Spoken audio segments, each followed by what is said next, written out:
திருப்புகழ் 99. விதி போலும் உந்து அவ்விழியாலும் இந்து நுதலாலும் ஒன்றி இளைஞர்தம் விரிவான சிந்தை உருவாகி நொந்து விரல் வேறு சிந்தை வினையாலே இதமாகி இன்ப மது போத உண்டு இனிது ஆளும் என்று மொழி மாதர் இருளாய துன்ப மருள் மாயை வந்து எனை ஈர்வது என்றும் ஒழியாதோ மதிச்சூடி அண்டர் பதிவாழ மண்டி வரும் ஆலம் உண்டு விடை ஏறி மறவாத சிந்தை அடியார்கள் பங்கில் வரு தேவ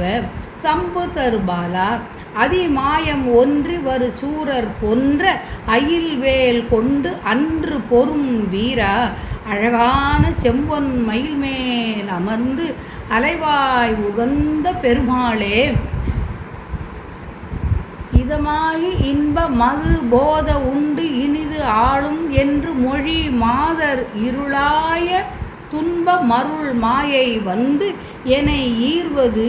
என்றும் ஒழியாதோ அழகான செம்பொன் மயில்மேல் அமர்ந்து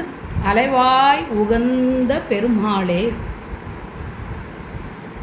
மாதர் பயம் நான் மயங்காமல் பிறையை சூடியவரும் தேவர்கள் ஊர் வாழும்படி நெருங்கி வந்த ஆலகால விஷத்தை உண்டு நந்தியாகிய ரிஷப வாகனத்தில் ஏறி வருபவரும் மறவாத மனத்தை உடைய அடியார்கள் பங்கில் வருகின்றவரும் ஆகிய தேவருமான சிவபெருமான் பெற்ற பாலனே அதிக மாயைகளை செய்து வந்த சூரர் அழிய கூறிய வேலை கொண்டு அன்று போர் செய்த வீரனே அழகிய செம்பொன் மயிலின் மேல் அமர்ந்து திருச்செந்தூரில் மகிழ்ந்து வீற்றிருக்கும் பெருமாளே மாதர்வயம் மயங்காமல் இருக்கும் அருளை நிலையை தந்து உதவுவாயாக.